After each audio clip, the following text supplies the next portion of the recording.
Rachel. Hi, Yes, great. Hello, how are we all doing? We doing good? Yes. Yeah. Yeah, good. Yay. Awesome. My leg is Welcome, big. welcome to our third session today. Really excited to be back here. I love being here and love chatting to you all. So my name's Rachel. I've been teaching vocal feminization lessons for around about the last 3 years. I absolutely love it. I teach independently and I've been teaching as part of Seattle Voice Lab. And you can find me over on transvoice.com. If you have any questions after the session, you can also find me in the Discord as well.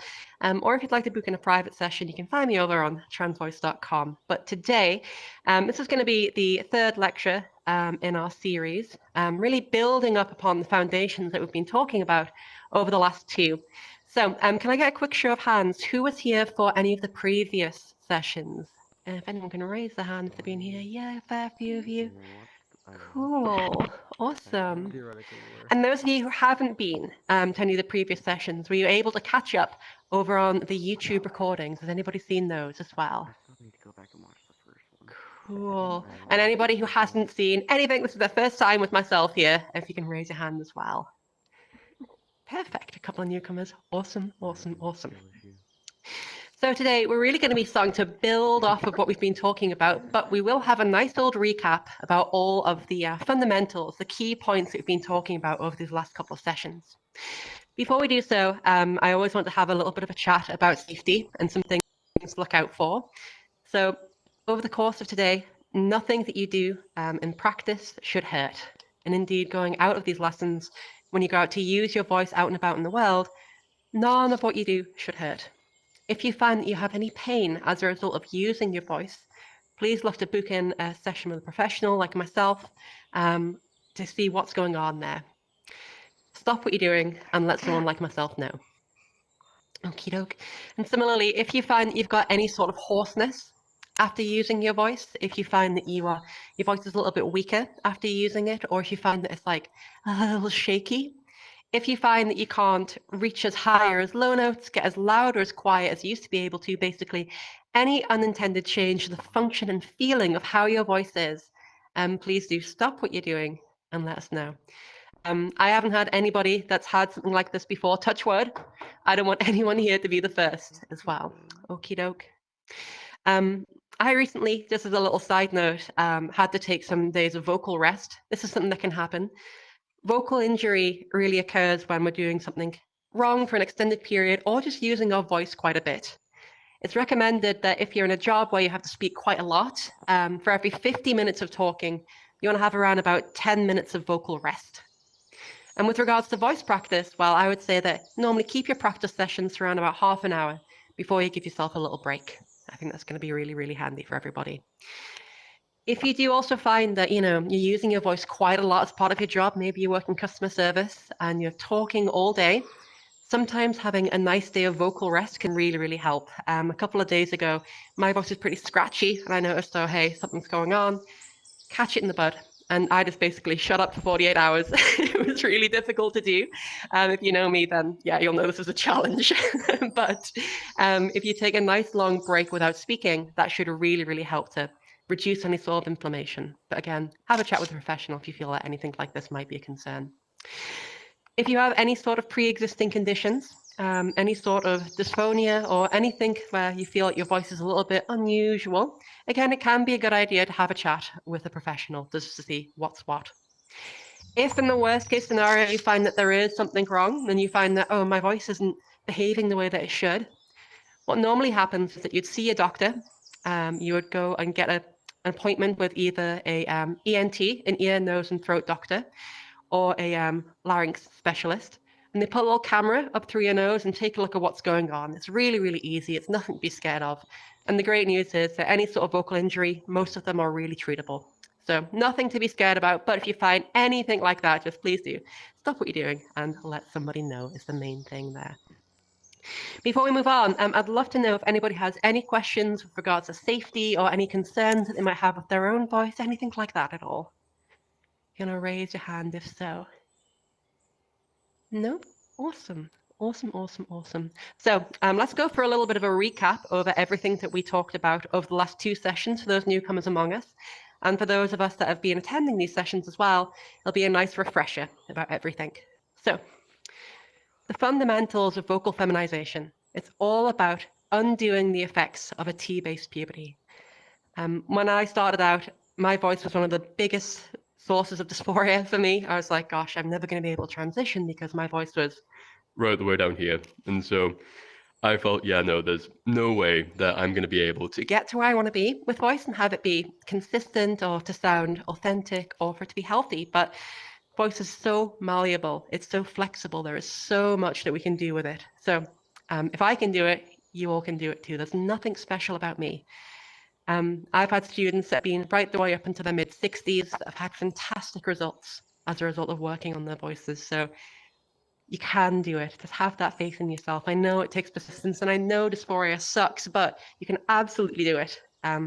My voice was one of the lowest amongst my peers. My voice dropped when I was like 13, 14 years old, and still here I am. So if you work at it, it can change, absolutely.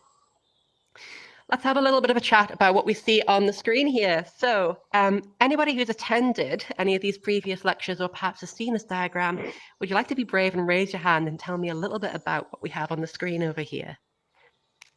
Any volunteers? Ooh, we're a bit shy today, huh? No worries. Okay. So what we have over here is the power source filter model. And it's a kind of conceptual diagram of how we produce sound. So the voice is one of the only instruments that we play that we can't see.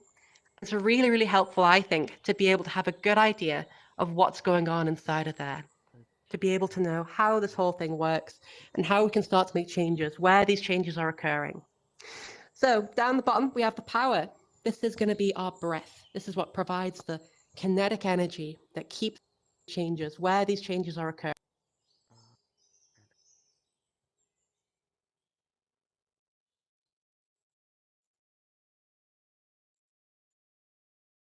Old belt-like muscle that lives around. Yeah. Oh, I heard something. Keeps going. There's a big old. So down the bottom, we have the power. This old belt-like muscle that lives around. Yeah. Oh, I heard something. The truth is, if you weren't breathing with your diaphragm, then you would be in hospital. So down the bottom, we have the power. This old belt-like muscle that lives around. Yeah. When you're doing these exercises and when you're starting to work with your voice, it's really, really helpful to get a big old lung full of air. Now, in conversation every day, I don't think you're going to need to, oh my God, get all the air into you that you need, like fill yourself right the way up. But for these exercises, really going to help. And I'd like everybody just to try and find their diaphragm for me. Just right under your rib cage. I want you to put your hand on your belly. And I want you all to take a really big old deep breath. And you should feel that your belly actually comes out as you take that really big old breath in. That's why we're going to be wanting to start with a lot of these exercises that we're going to be doing today. So that breath, it's going to be pushed upwards through the lungs, up the breathing tube known as the trachea, and it's going to go over to the sound source, which is our voice box. It's our larynx, okay? The larynx is where all of the sound in our voice is first produced. That sound then moves up and up and up, and it goes through the filter. And the filter is where we add character to the sound. And it's where a really big thing happens, resonance. We're going to be talking about resonance quite a lot today, as it's one of the most powerful things that we can use in vocal feminization. So let's take a little bit of a look at these vocal folds here. Has anybody seen these vocal folds before? Some of you that have attended the previous classes, it's like a big old jump scare on the projector. Has anybody seen them? Raise your hand if so. Yep, beautiful. Perfect, perfect, perfect. Let's take a look at these things here. So the vocal folds, they live within our larynx, and they're these two little strings of tissue that vibrate together. Now, what they look like is this. If we go into this video here, there they are in all their growth wonder. And here we go. So the vocal folds, they vibrate anywhere between 80 to 1,000 times a second. They're really magical. They're about the size of your thumbnail. When the pitch goes up, the vocal folds will stretch, and when the pitch comes down, The vocal folds will come back down together as so. The vocal folds have two positions. They can be either really nice and wide open in a V shape, like when we're breathing, or they can be completely shut together. So when we cough, when we kind of hold our breath, you can feel that pressure building up within your throat. Also, if you use the word uh-oh, you can really start to feel that. I want to get a big uh-oh from everybody on the count of 3. Don't be shy. So I'm going to go for a 1, 2, 3, and I want you to feel this in your throat, this little pressure build up. Ready? 1, 2, 3. Uh-oh. Yes, perfect. Can everybody feel that feeling? Oh. Can everybody feel that it's within the vocal folds? So there are 3 different things here that are happening in vocal feminization. We have our pitch, we have our weight, and we have our resonance. Pitch we know. It's all about how high or low the voice is. Vocal weight is something a little bit different. We did this in our first session. It was really, really fun. I want you all to imagine a really cute creature inside of your hands. I want you to give me a really nice, really soft. I'm going to ask for that on a count of 3 from everyone. I want it to be really so soft. Here we go. 1, 2, 3. Beautiful. It's so soft. It's so light. This is where we want to be for vocal feminization. Perfect. Now we're going to go the other way into a really thick voice, a really heavy voice, a really heavy vocal weight. The words thick and heavy, I use them interchangeably. So going to this one, I want you to imagine this cute little creature. It is so adorable, but it's just thrown up all over us. It's absolutely grim. There are chunks. We're wearing white. It's a terrible time. Can you give me a really nice please, in just a sec. Here we go. 1, 2, 3. Yeah. It never gets old. It's so good. Thank you all so much. So that's our really thick vocal weight. When we're used to talking down at a low pitch, we're used to using a lot of weight to throw our voice across the room. It's like, really quite thick. If I try and get as thin or as light as I would in my femme voice, it's really hard to be able to sustain the voice. It's so difficult to keep it up. So if we're at early stages in our vocal feminization journey, we are quite used to talking with a lot of weight. I want you to try and focus on getting more air moving and getting the voice nice and soft as we make this change. So the pitch is going to come up, the weight is going to go down, and the thing that we talked about last time was resonance. So far, both of these things that we've talked about are happening inside of the sound source. The pitch is how long the vocal folds are being stretched, and the weight is about how hard they come together. But above that, we have the filter. So to give you all the kind of TLDR on what is resonance here, I could talk about resonance till the cows come home. I could talk about it all day. But resonance is all about how size affects sound. So sound is very much alive. If I was to talk into my hands, for example, you can really hear that the quality of the sound will change. If I was to go ahead and grab this mug of tea and start to talk into this mug as well, you can hear that, once again, the timbre and the quality of the sound has changed. Our voice is no different.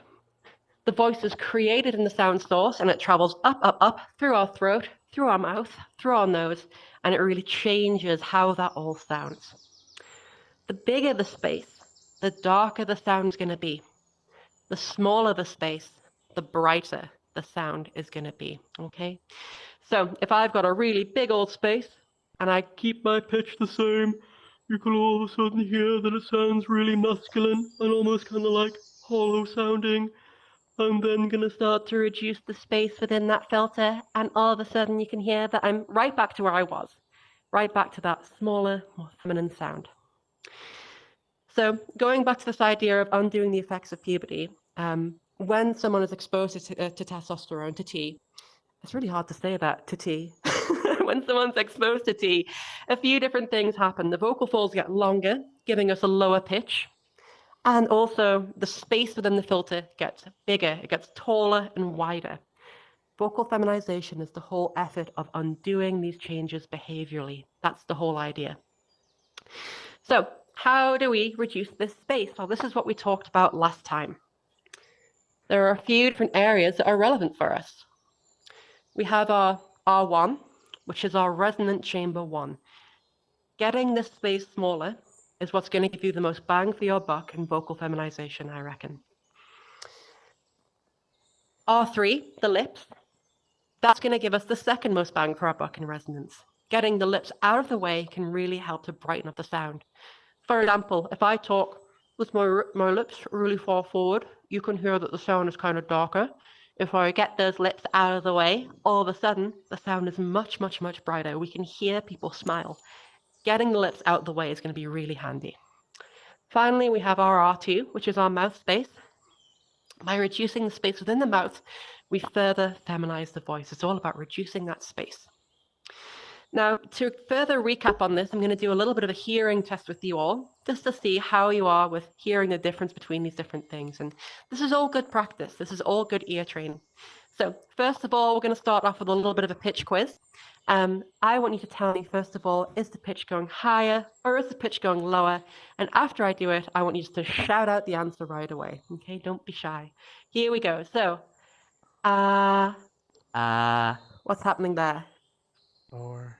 It's getting higher. Lower. Lower. Lower. Absolutely. Don't be shy. Perfect. Lower. Yes. Okay. They're going to get a little bit harder as we go on. Here's another one. What's happening there? Higher. Higher. Yes. Absolutely. Higher. Perfect. Great. Great. Let's do a few more. Everyone's answering before she even speaks. What's happening that It's the time? same. Lower. Lower. Yep. Absolutely. It's the Perfect. same. Okay. A few of people saying say the same. It was a subtle change, but it was going a little bit lower. Perfect. And a couple more. Yo.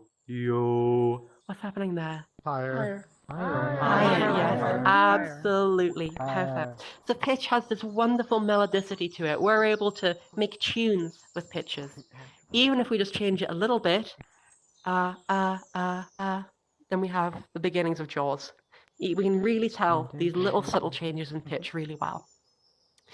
Now, resonance is really different. Resonance changes the color of the sound.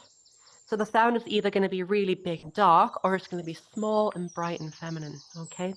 In this next part of the quiz, I'm going to go ahead and keep my pitch the same in each of these different questions, and I want you to shout out, is it getting darker or is it getting brighter? Have a listen and see what you think. What's happening there? Darker. Darker, yes, absolutely. Thank you all so much. Perfect. Okay, let's do a few more.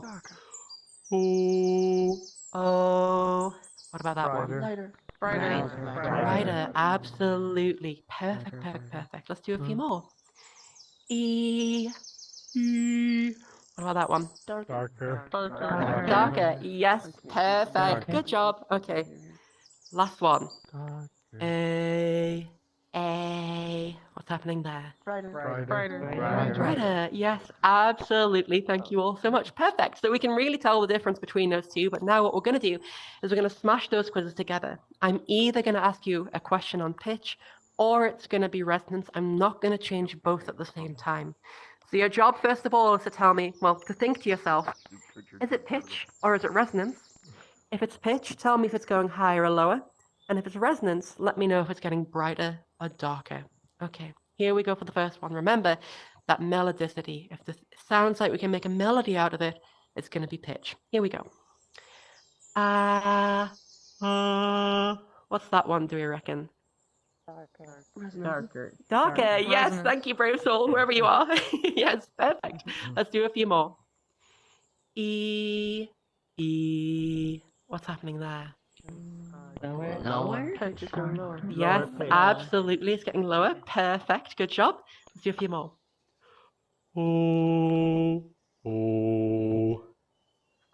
What's happening there? Lower. Lower. Yes, absolutely. Perfect. Great job. Let's do a few more. What about that one? Darker. The resonance went Darker. darker. Yes. Absolutely. Great job. Perfect, perfect, perfect. So we can tell the difference between this pitch and resonance. Now, if any of you are feeling like, oh my God, what is she talking about? Then don't worry. This is a learned skill. It does take time to be able to tell the difference between these two. Keep on coming over to these lessons. Listen back to some of the recordings. Try and write down your answers and see if you're right or wrong. And in time, you'll get better and better at this. I would say that amongst my private students, maybe around about 40% of people, 30% of people really struggle to pull these two apart. But with practice, you'll get much, much, much better at this. So perfect. Wonderful. So we talked last time about a few different ways that we're able to start to change this resonance here and how it's all affected within the voice. We're going to end this recap in around about 10 minutes and get into some new stuff very shortly. But I just think it's really important to lay the groundwork for today because we're going to be building on top of it. So talking about resonance, there are a few different exercises that we have. First of all, we want to find out how to get our darkest sound. Does anybody know a really easy way to get a really big, dark sound? Shout it out if you know it. Yawn. Yep. Yawning. Yawning. Yes, absolutely. Great. So when we yawn, our larynx will go down to its lowest position. The larynx exists on a bit of a slider. It will go up and down quite a bit. So when we yawn, it's going to go down to its lowest position, making this R1 space really nice and big. Okay, that's going to give us a really dark and boomy sound. What I'd like you all to do is to find your larynx. When you find your madam's apples just sitting inside of your throat there, that laryngeal prominence, and I want you to take a big old yawn for me. We're going to do it on the count of 3. Here we go. 1, 2, 3. Perfect. Great. Did everybody feel that shooting down? Great. Awesome, awesome, awesome. So that's how we get a really big space. We get a smaller space by swallowing. Now I know, just to recap here, that there is a swallow and hold method for vocal feminization out there on the interwebs. I would really recommend that swallowing is not a good way to be able to find your voice in the long term. We're going to do it for a brief exercise today, but the reason why we don't want to use this so-called swallow and hold method is because it can engage a lot of tightness. So when we swallow, we don't just move our larynx up. We contract a lot of different muscle groups that we don't really need at all for vocal feminization. If we get into the habit of keeping tight and keeping all these muscles really locked up, then we may run into a problem later on down the road. In using our voice, we always want to focus on relaxation. Relaxation is so, so, so key. If you're feeling like you're really quite tight and you have to really squeeze and ball up to get this voice out and to get it working, something is going wrong. And I would love it if you could book in a private session with myself here or another vocal coach that would be able to help you out to undo some of this tension. Relax, relax, relax is key. Okay? And remember, the swallow and hold, we're going to use it the once, but don't use it in the long term because we'll start to associate all of that muscle activation with resonance, and we don't want to do that. So when we swallow, let's take a little look at this X-ray footage over here. This is what happens.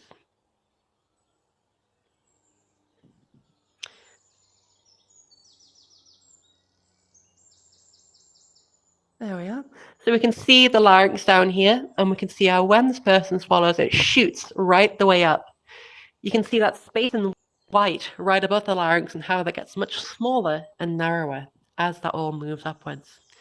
There's going to be another slower video of this happening as well. Here we go. You can see all that space in white, that R1 space. Then as the person swallows, that larynx will shoot right the way up. So let's give this a go together. What I want you all to do is to find your larynx for me once again, have it nice and relaxed, and then take a nice old swallow for me. And you should feel that that just shoots whoop, right the way up. Okie doke. So those are the basics of how we go to the extremes of our R1. You'll also notice that the tongue is doing a lot of different stuff here too. When we swallow, you should feel that the back of your tongue shoots up and reaches the roof of the mouth. Have another little swallow and feel that for me, just that movement of the tongue upwards. In contrast, when we yawn, Ooh, try yawning off mic for me and feel what happens to that tongue. Ooh, it shoots down and back in the throat. So the tongue and the larynx are very connected. If we imagine that my right hand is my tongue and my left hand is my larynx, as my larynx goes down, the tongue moves down too. As the larynx comes up, the two move in a pair. Okay? So as we get into these next exercises, you should feel that tongue and larynx moving together. So we don't want to be swallowing all the time. We don't want to be yawning all the time to start to work with resonance. So a really nice way that we can start to work with it is with whisper exercises. There are two different ones I love to use. One of them is called the big dog, small dog exercise. It's really, really handy. We're going to start off in a big yawny position, and I want you all to try this with me. We're going to start in a big yawny position, and we're going to very softly, very gently whisper an E sound, okay? Have a listen to mine, and I'm going to count you all down, and I want to see if you can all give it a go too. Can you all hear that all okay? Did that come through? Yeah. Yeah. Yep, perfect. Yes. Okay, on a count of 3, we want to give this a go. And remember, none of this. We want it to be really gentle. We don't want any squeezing. And we don't want any voice coming in. Okay, we want it to be just a gentle whisper. Here we go. On a count of 3, big old yawn. And 1, 2, 3. Give it all a go. Beautiful. Perfect. Yes, yes, yes, yes, yes. Okay. So what we're going to do next is we're going to start to take this E and we're going to move it up and up and up and up. Okay? So here we go. Have a listen to mine, and then we're going to give this a go. Feel that tongue moving upwards. Try and mimic the sound.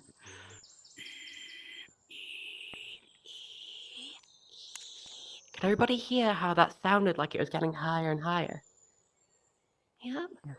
Perfect. Okay. Here we go. I'm going to give it a count of 3, and we're going to go in stages. I'm going to do a low one, and I'd like you all to do a low one. I'm going to do a medium one, then you repeat after me, basically. Here we go. And that low one, please, everyone. Big dark whisper. Beautiful. Now we're going to take this up. Have a listen. It's going to be a little bit higher. Can we give it a go? Yes. Good. Awesome. And we're going to go one more, really nice and bright. Can I have one of those, please? Yes. Very good. Wow. I had a little bit of some throaty noises over here. Try to avoid that if you can. It'll help to keep your voice all nice and safe. Okay, so let's try and do these in sequence. I'm going to do the whole thing, then I'd like you all to give this a go as well. Here we go. And then give it a go, everyone.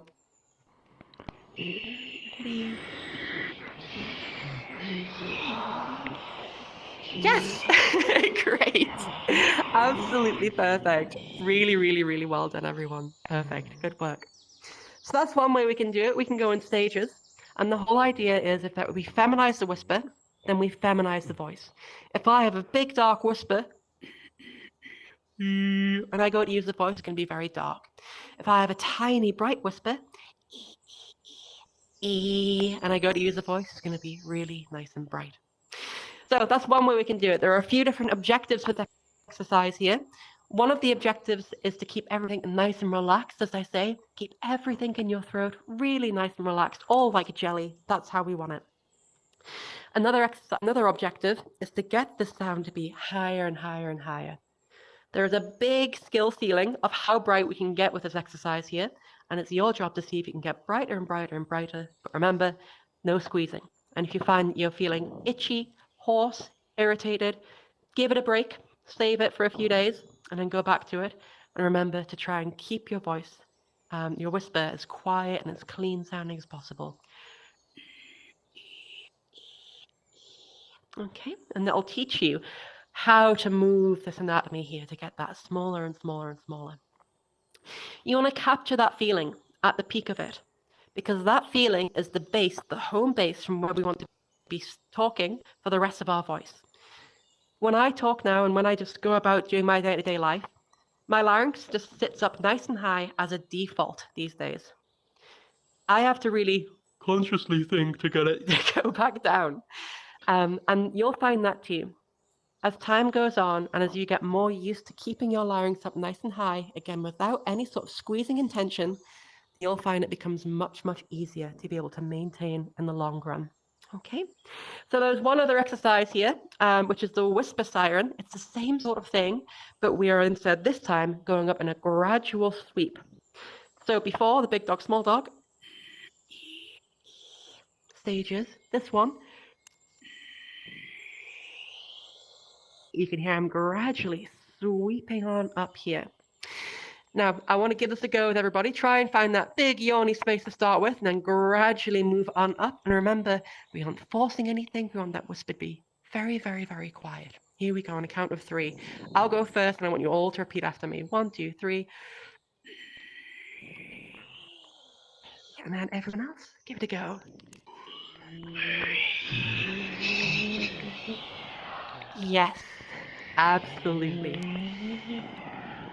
Great job, everyone. Great job. It sounds kind of like Pepsi filling a glass almost. That's beautiful. Awesome.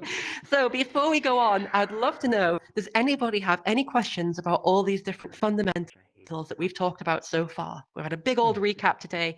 Does anybody have any questions on any of that stuff? Don't be shy. I'm going to start over here. Any questions? Please do raise up your hand and let me know. Nope, nope, nope, nope. Cool. Yes, hi over there. I can't quite see your name. Suneko, I think. Should Hi.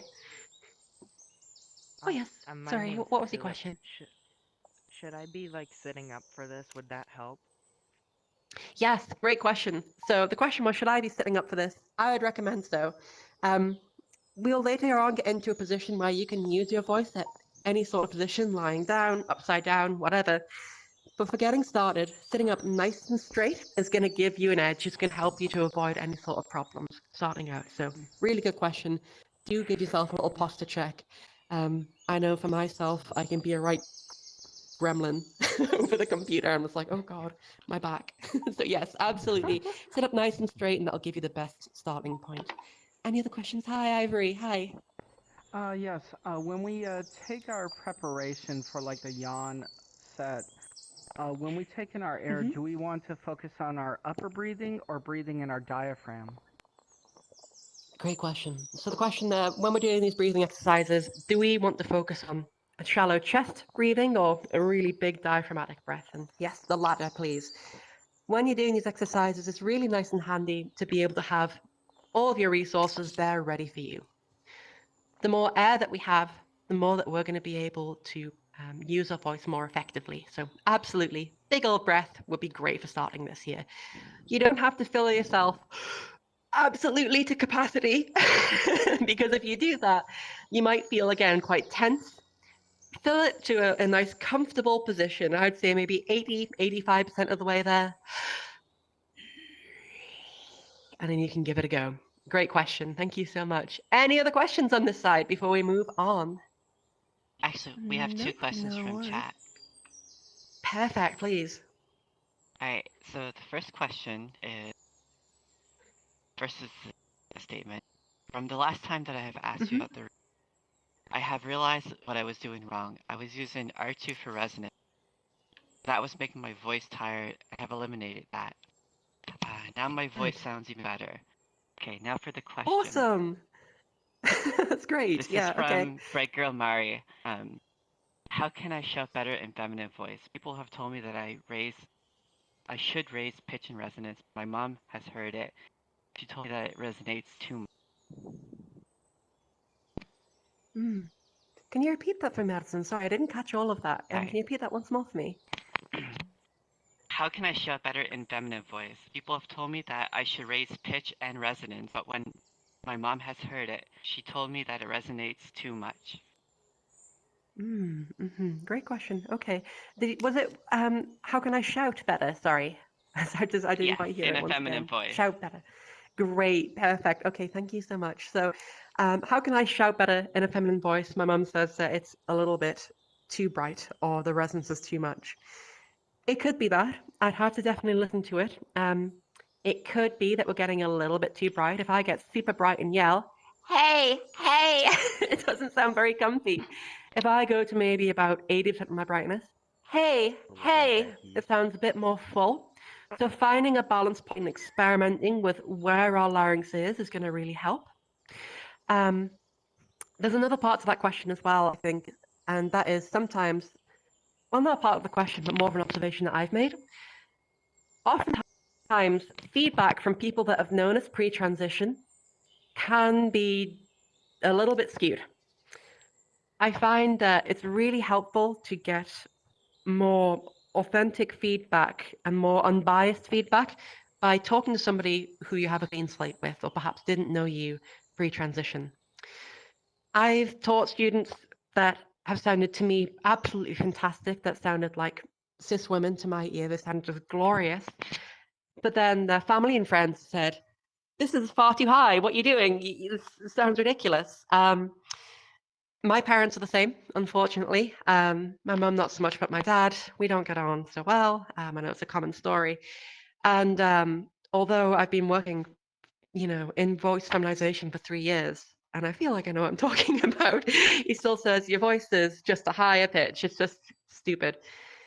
Sometimes family and people who have known us pre-transition may have some internal bias in their feedback. It can be helpful to reach out to somebody new. There are all sorts of different voice discords that are available. To name a few, there is Linguistics is out there. The official trans voice subreddit Discord is another one. Savvy voice lessons. There are all sorts of different Discords out there, Vox Nova, that are fantastic and have a really active feedback channel. You may be able to get better feedback from. I would also say with that one to go with a pinch of salt, in the same way that there is some bias with people who knew you before. Sometimes, although they've got the best intentions, people may not give accurate feedback. So take it with a pinch of salt. I hope that can help as well to be able to bring you further along in that. Great. Any other questions on the Discords at all, Madison? Yes, we have one from Discord, one from Twitch. So the next question is inspired, and she asks, can you explain R3 a little bit further, please? Yeah, absolutely, sure. So R3, to go back to it, is the lips. Let me go ahead and put this on the screen. There we are. So R3 is our lips. This is especially impactful on vowels like oo and o. So if I make an oo sound and I've pursed my lips are sticking out and they're quite close together, the opening of my mouth is really narrow, it's going to sound like this. Ooh. If I give myself a really big smile and I almost lean into like an ew sound, ew, ew, cool, ooh, cool, cool, you can hear that resonance is much brighter by getting the lips up and out the way. So you can hear, especially on oohs and ohs, those are some of the trickier vowels, I think, to get sounding nice and bright. But yes, getting those lips up and out the way is going to help. Any other questions there, Madison? I think you said there's one on Twitch as well. All right, there's now two on Twitch. The first one is, Perfect. what if you can't do the whisper thing and go brighter? If you can't do the whisper thing and go brighter, I would say give it a rest for a week, come back to it. It's one of the most effective exercises I've found to be able to get that moving. Not everyone gets it first time, and that's totally okay. Totally, totally, totally okay. I've had some students that it's taken them around about 6 months to be able to fully separate pitch and resonance. It can take time for some people, but persistence is key. Another way that you can start to work on this is by going ahead and doing the voiced version of these exercises. So picking a pitch anywhere between, I would say, an E3 and a B3, and going ahead and matching that note. Start off with a big E, E, E, E, a big dark sound, and try and move that brightness up and up. Move that larynx up, the back of the tongue up higher and higher. Reduce that mouth space and get those lips out of the way. And you should be able to start to move your resonance around that way too. So if you struggle with the voiceless exercises, try the voiced ones. Try just moving your larynx up and down. Forget about vowels, forget about whispering, and just try and hold it down. Hold it up. You don't have to say anything, but you can feel it moving it up and down. I like to call these larynx pull-ups. Just go up and down, up and down. Maybe hold it up there for a minute, let it go back down. Hold it up there for 2 minutes, hold it down for 2 minutes. But remember, when I say hold it, I don't mean physically hold it, and I don't mean getting so tense that you feel like you're really squeezing or giving effort. It's all about finesse. This finding resonance, it can be tricky. I would say that it's one of the most rewarding things in voice feminization, but also one of the most difficult. If you find that you can't get it at first, try and try again. Persistence is key. It's kind of like learning to flare your nostrils without moving anything else on your face.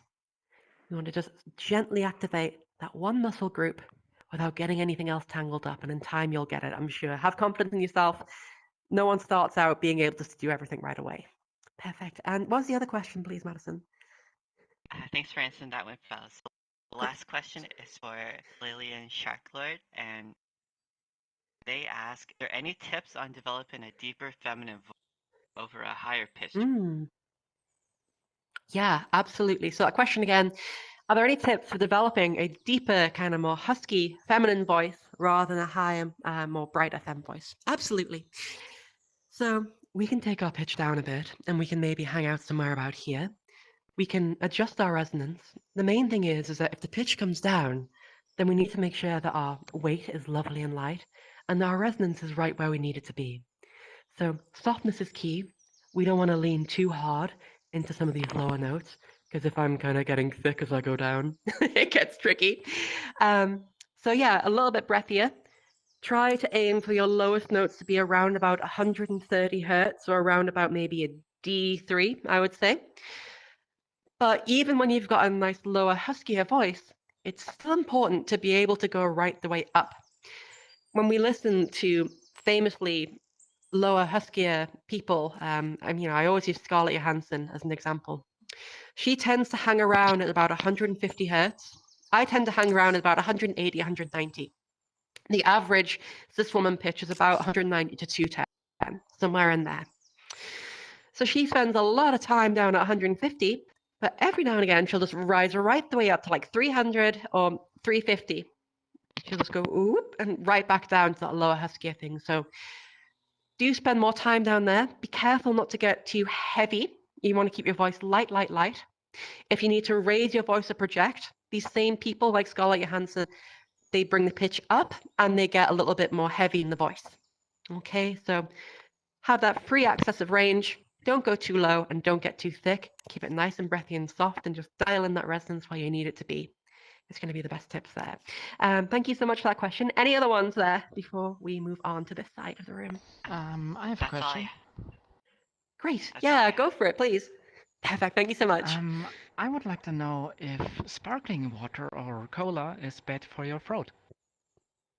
Sure. So sparkling water or cola, is that better for your throat? I No, would bad for your say, throat. oh, bad. Okay, no worries. Yeah, so sparkling carbonated drinks, what can happen is that they can be quite acidic.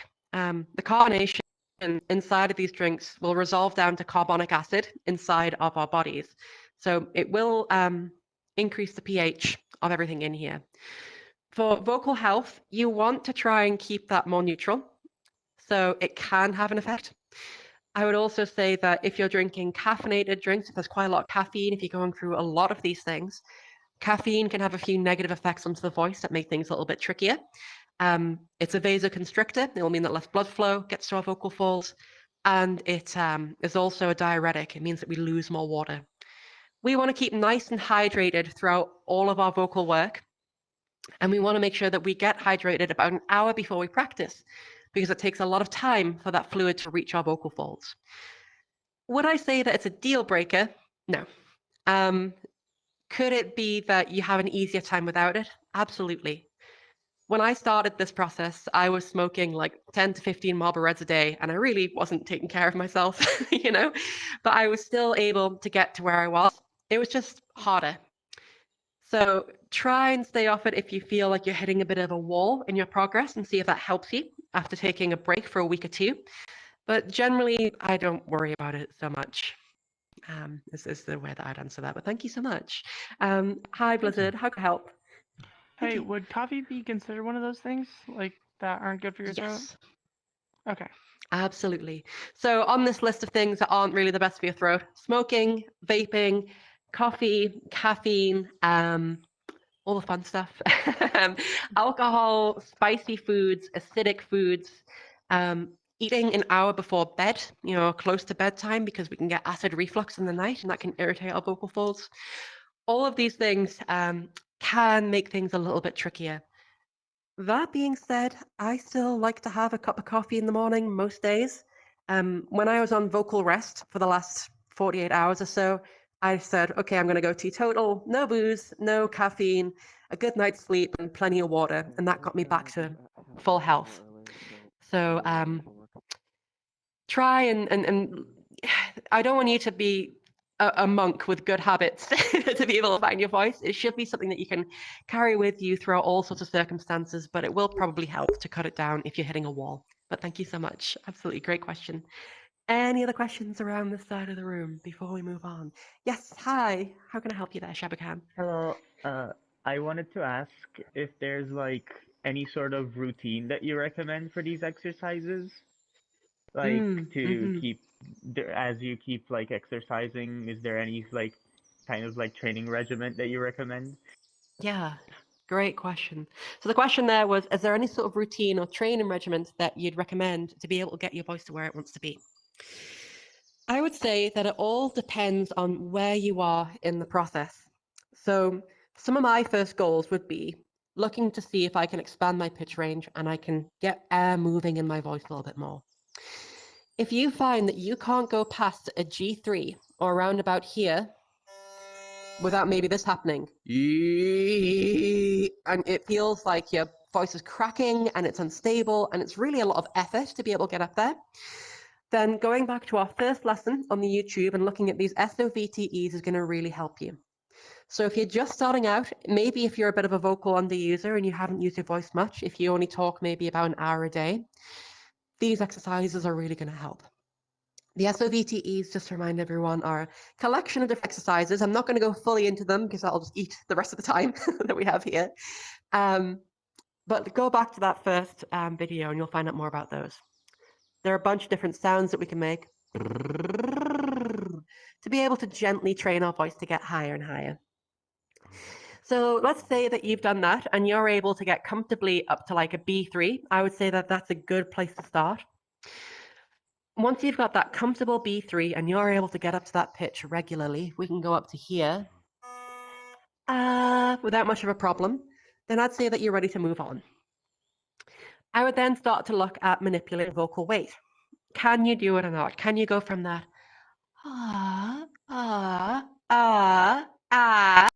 can you go from that spectrum? If you can achieve that and you can go gradually from a really light vocal weight over to a heavy vocal weight, then you don't need to practice that anymore. Job's done. So then it would be on to resonance. Let's take a look at how can you control your resonance. Can you separate resonance and pitch? Can you go from dark to bright on a given tone? Like if I go back to that G, for instance, am I able to achieve that? Great. Then we're ready to move on. If you're not ready to achieve that, I would say practice your whisper exercises throughout the day, or maybe for around about 10 minutes a day, twice a day. Even 10 minutes once a day or twice a day, as long as you're not getting worn out. The way that I really like to recommend my students to do this is just pepper them throughout your day. This exercise takes all of about 5 seconds.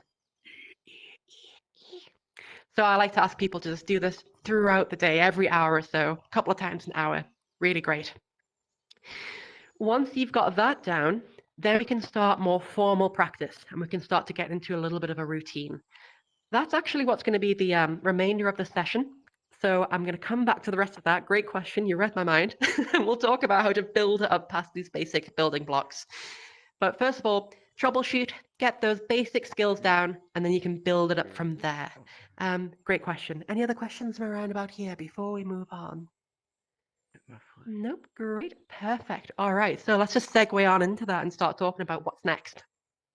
So let's say that I'm able to get up to a B3 really nice and easy. I'm able to control my resonance. I can go from dark to bright without getting too squeezy. Then it's all about moving away from exploration and moving more into crafting an aesthetic tone, crafting something that's a little bit more consistent. So what I like to start to do with this one here is I like to start with phrases of around about 10 words or less.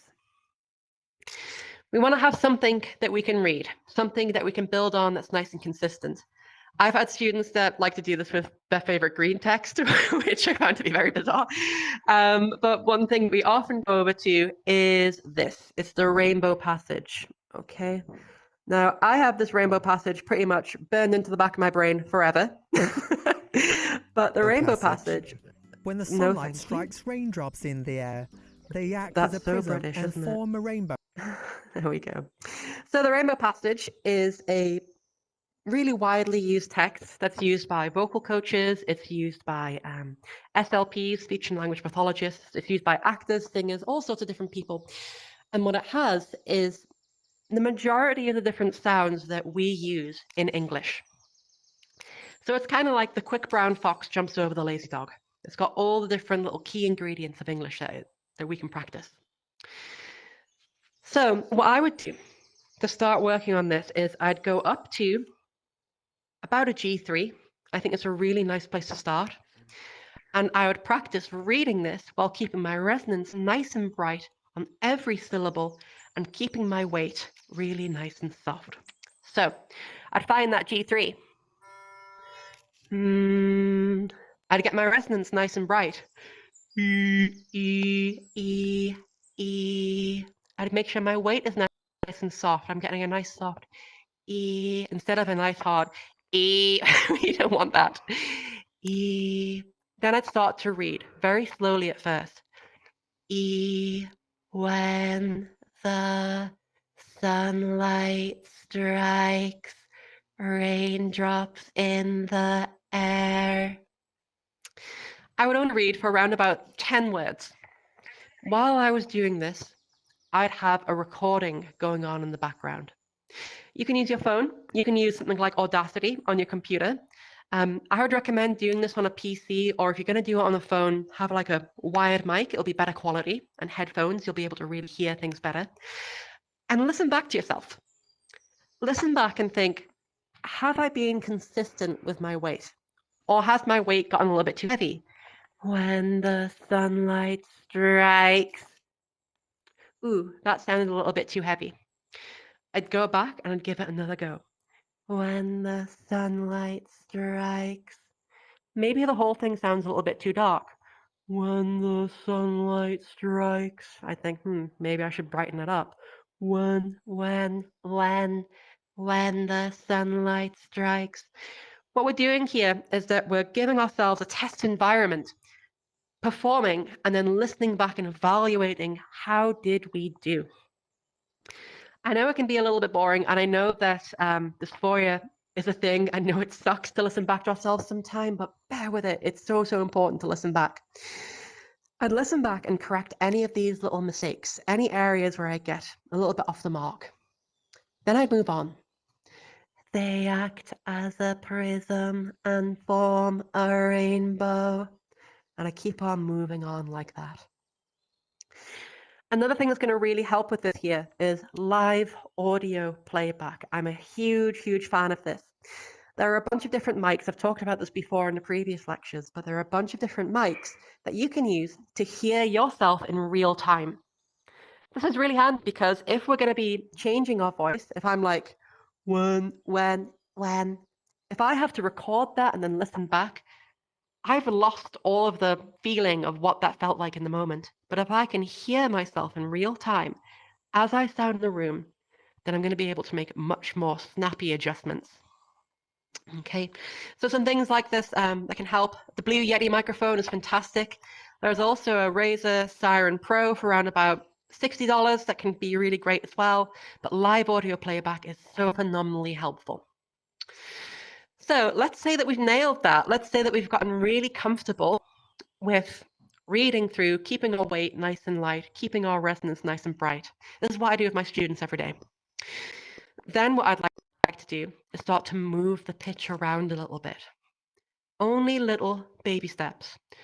When the sunlight strikes, raindrops in the air. And whoops, we found at the end of a sentence, that pitch just wants to drop off a cliff. Don't get frustrated if this happens. I see it all the time. Take your time, listen back, and then see if you can fix that problem and iterate on it. There are two different types of practice that we have in vocal feminization. There is active practice, where we are going to be working on the thing and really thinking about it. And there is passive practice, where we are just going to be using our voice out in the wild. Once you've gotten good with this, and you're able to keep bright, high, and a light vocal weight, then we're ready to move on into passive practice. And this is why you're going to be using the voice out there in the wild. VR chat is absolutely perfect for this. In fact, VR chat is where I spent most of my time cutting my teeth with voice and getting used to being able to speak like this. There are amazing communities out there, and you're all in a fantastic place. I think this is one of the best spaces I've ever seen to be able to practice your voice. So make friends, talk to one another, start to use your voice, and don't be shy. We are all here in the same boat. We really are. So start to practice. What I recommend is having a little bit of a chat with somebody. Every now and again, muting myself and listening back to the last minute, half a minute of conversation. See if there's a particular phrase where you feel, I've dropped out a little bit, and go back and try and fix it. All off mic. So if you're like, yeah, hi, how's it going? Oops, I'd go back. Yeah, hi, how's it going? Going. How's it going? How's it going? Start to move it around. Go back to a monotone position and then start to get more dynamic. Build up. The whole next stage of what we want to be doing here is all about habit building. And we likely have decades of habit of how we used to speak that is going to keep dragging us back down to where we used to be. It is frustrating and it does take time, but I promise you that with enough commitment and with going back and fixing these problems, you will get there. I've seen it time and time again. So in formalizing this into something a little bit more concrete, what I'm going to do is I'm going to upload the guide that I like to use for my students into the voice training channel on the Discord. And there are 3 different types of practice. There's a 15-minute one where we have a nice old warm-up and we start to use some different vowels and scale our vowels up and down with resonance and then talk for a little bit. There's a half-an-hour one where, again, we warm up and then we go into some further practice, and a 45-minute one as well. And you can choose any of these different practices to try and get more structure in there as well. It's all about chipping away at the mountain. And slowly but surely, we make all the adjustments that we need to get to where we want to be. So we've talked a bunch about some more practice techniques and ideas. I'd love to know if anyone has any questions on any of the stuff we just chatted about. I'm going to start from over this way. If anybody's got any questions over here. Nope, no worries. Oh yes, hi Shebakan, how can I help? Hello, me again.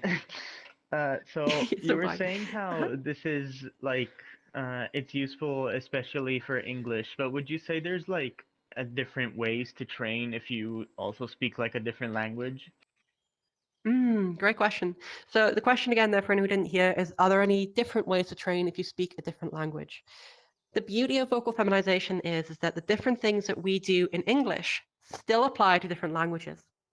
There may be some different quirks for different languages. Like for Dutch, there's like a velle fricative, it's called, where you have like a sound.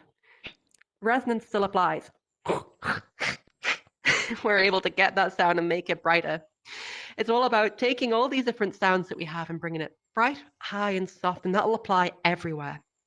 Now, is there an equivalent of the rainbow passage for different languages? I'm sorry to say I don't know.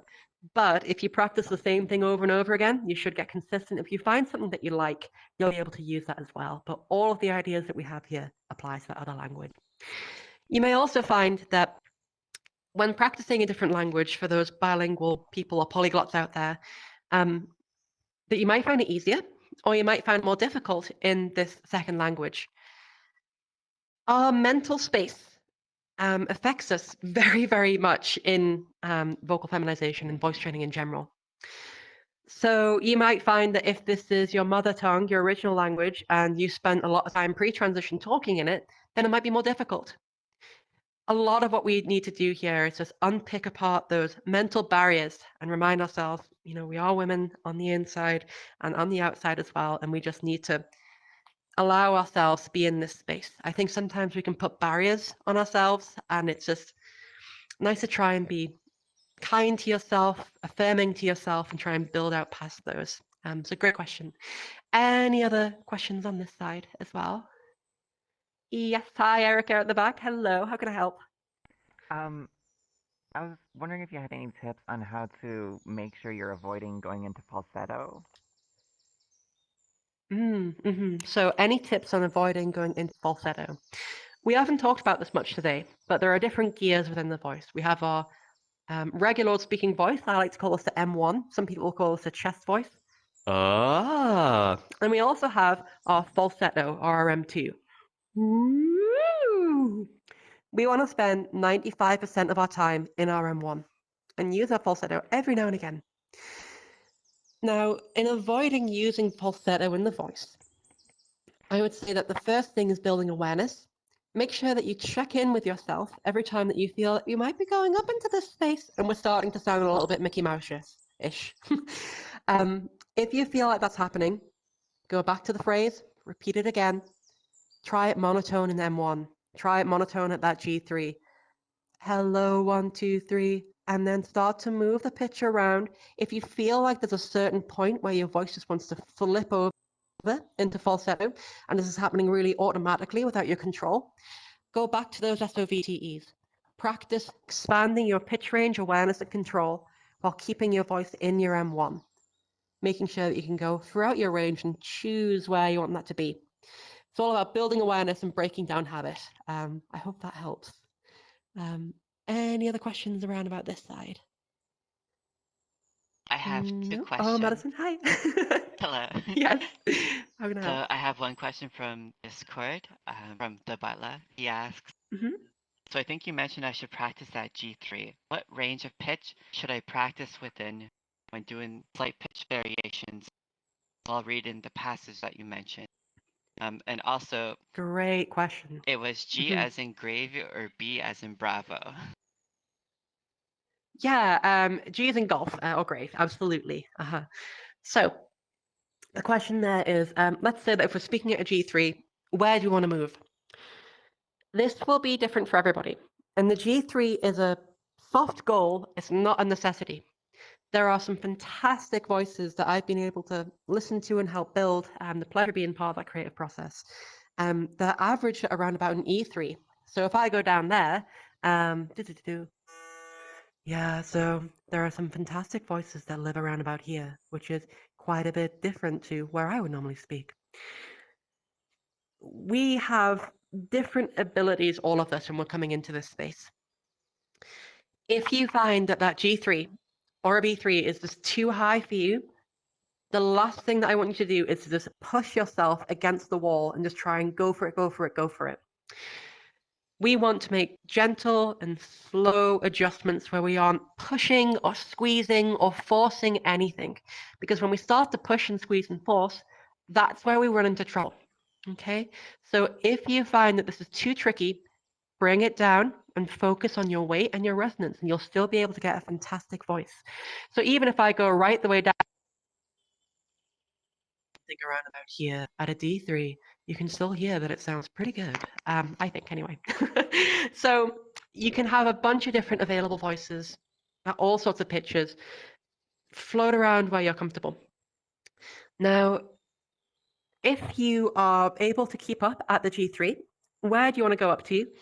I would say that you want to, in your M1, inflect up to around about a C4 to begin with. Okay, so practice having that C4 as part of your inflection, as part of where you move with your voice. Oh, and it's broken. It's stuck on the C4. Oh, there we go. So that would mean that, I occasionally come up maybe a little bit past that point and just get used to flowing around there. It's different for everybody. Try for the C4. If you can't get that, try for the B. If you can't get that, try for the A. And just slowly build out your comfort zone and see what feels right and authentic to you. Great question. Any other questions there? There's another part to that I don't think I've answered. Yeah. You answered the whole question. So for Perfect. Twitch, Raira asks, would you recommend taking professional lessons early into your transition? Like as soon as you figure out your trans? Or do you think it's better training on your own for a bit before taking professional lessons? I'm so glad that you've asked that question. So the question again, when should we train our voices? When should we do this? Should we do it when we've just cracked our egg? Or should we do it like halfway through, if there is a halfway point? When is a good time? I would say that working with voice is something that can be quite emotional. This is an undertaking that does require commitment, that does require time, that's chipping away. And if we are in the position where our egg is just cracked, and God knows that when I was in that position, I had a full beard. I learned really heavy into masculinity before I was like, okay, no, I am trans and I need to do something about it. If you're having a lot of emotions and if you're really in the pits with it, if you're thinking, am I not, and you're just tearing yourself to pieces, it's not a good time to work on voice. When you have more tranquility and more peace of mind and more self-acceptance and more self-love, and I know it's something that I can still work on some days, that's going to be a better time. It does change for everybody. I've had some people that have met me when they are still completely in the closet to everybody else in their life, and they had a great result, but it was harder because they couldn't get that passive practice in. They couldn't get that practice of using the voice out there in the world or on VR chat and making habits. It was too difficult for them to do that. So it took longer. It took about a year to get to where they wanted to be, but they still made some amazing progress. Now, on the flip side, I've had people that have been 10, 15 years into their transition being like, you know what, it's time for me to do the thing, and I want to sound more like myself. Great. So the main thing is, if you're feeling like a lot of inner turmoil, a lot of dysphoria, you're going to judge yourself really harshly. I'd say try and give yourself that time, give yourself that love, give yourself that healing before going into it, because it can be frustrating. I'm not going to lie. It can be difficult when we're practicing these different things because progress can be slow sometimes. Progress is very much non-linear. The line of progress, it's not just like hours in, results out. There are lots of different plateaus along the way. There are some bits where we feel like we might be stuck for a week, a month, or a little while, and then we might suddenly just shoot right the way up. If you are finding that you're really in a hard position, it's going to be really difficult for you to withstand these plateaus. So give yourself some time, heal, make sure you're in a good spot is the main thing. Really, really good question. And I think it's so important because I know we can furiously just want to get our voice right and just be like, no, dysphoria, I'm going to stop this. But great question. Any others from online? That's all from the chats for now. Thanks. Perfect. Thank you so, so much. Any other questions on this side of the room? Nope. Oh, yes. Hi, Ayaku. Hi. That question. Yeah, I'm tiny right now. I've got an interesting Yeah. question. When I'm practicing, I notice my pitch variation varies a lot. Is there a way to stabilize that to make it smoother? Okay. When you feel that you have this variation, do you feel that it's like gradually coming down like kind of gravity and we find ourselves somewhere like here? Or is it that sometimes it just kind of goes right the way down? Which one would you say it is? It's more like, but and back up to normal. Yes. Okay, cool. So if you find that you've got a pitch that wants to go around about and it falls off like a cliff very often, there are a lot of different things that we can do to help fix that. One thing that can be great is using a pitch tracker. Visually have it on one monitor while you're talking to people on Discord or doing whatever you're doing, and just see when it starts to dip below that line. Mute yourself on Discord, listen back to the recording, and try and see if you can resolve that, if you can try and make that better. If you're trying to fix that and you find that no matter what I do, it's still going down off a cliff, a really good thing to think about here is that when we are in our original voices, when we're in the voices that we just learned before transition, when we end a phrase, we just relax, you know? Like, if I go back to this voice and, like, yeah, no, so on Saturday, what we're doing? Okay, great. Oh, I relax and I lose all of that positioning in the vocal folds that controls my pitch. So you still may be sending signals from your brain, you know, I'm going up high, I'm choosing to be here, here, and here, but when I want to end my phrase, relax. And that relaxation takes us too low.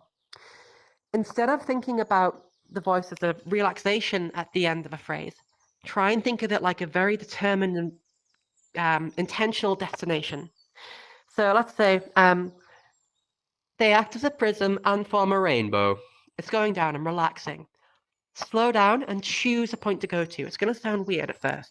They act as a prism and form a rainbow. They act as a prism and form a rainbow. Speed it up. They act as a prism and form a rainbow. They act as a prism and form a rainbow. And then, by very intentionally going onto the note, holding it, drawing it out, and then making it smaller and smaller and smaller, we have an intentional and clear point that we're going to get to. And that should help us to begin to build the habit of not relaxing at the end of a phrase, keeping that pitch in a more consistent bound. So choose where you want to go and stick to it. Make it longer at the start and then just make it quicker and quicker, and that should help. Great question. Any other questions around here as well? Nope. I've got a question over here. Cool. Yes, please. Hi, how can I help? Hi. You said you did private voice lessons. Is there a way we can sign up for that? Absolutely. So you can find me over on transvoice.com. The website's currently under construction, so I'm using Fiverr to just do all the billing and all that sort of stuff. But yeah, it's all on transvoice.com, transvoice.com. You'll be able to find me there. Perfect. So one last little thing, one last little bit of theory before we wrap up, because I know I'm going a little bit over time. Another thing that I wanted to talk to you all about today was the resonance of consonants. So this is going to be really quick, and I'll let you all go. So resonance isn't just about our vowels, it's also about our consonants. When you're practicing, and especially doing something like the rainbow passage, you'll see there are all sorts of other sounds in there. All that sort of stuff. We can also change the resonance of our consonants. So like for an S, for example, we can have an S right down here, or we can build it up. I'd like everybody to give this a little go. Can you give me a really big, really dark S, please? Really quick. 1, 2, 3. Yes, beautiful. Okay, now we're going to build it up. We're going to get that brighter and brighter. We're going to go from that dark position and go bright, bright, bright. Have a listen to mine. Then I'm going to ask you to repeat after me. So we're going to do 3 different things. Let's repeat after me on the big dark one. And then lighter. And then really bright. Yes, perfect. Perfect, perfect, perfect. This applies to all of our different consonants. Our Ks, our Ts, our CHs. One last little thing that I'm going to ask you to do is to listen to all these little mouth sounds and try and get those nice and bright as well. But apart from that, that's going to wrap us up for today. I want to thank you all so much for coming once again. It's always a pleasure to be here. And I will see you all in about 2 weeks. Next time, we're going to do something a little bit different. If you would like to attend the session in 2 weeks' time, I'd really recommend that you go back and you watch the previous sessions as well. That'll give us all the knowledge that we need, because what I want to do is to experiment a little bit and have a little bit of a workshop. I want to have some people on the stage where we can start to diagnose some different problems, some different habits in speech, and start to see how we can build it up and start to see how we can resolve some of these different issues. So it's going to be a little bit more open format, a little bit more like a Q&A session, and having 10 minutes on the clock with a different person on and building that voice up. But it should be a lot of fun. Thank you all so much indeed. I've been Rachel. You've been great. Thank you very much. Thanks, Dan. Thank you. Thank you so much. Good job. I appreciate it. Thank you. Have yourselves a wonderful rest of your day. I'll see you all soon. Take care.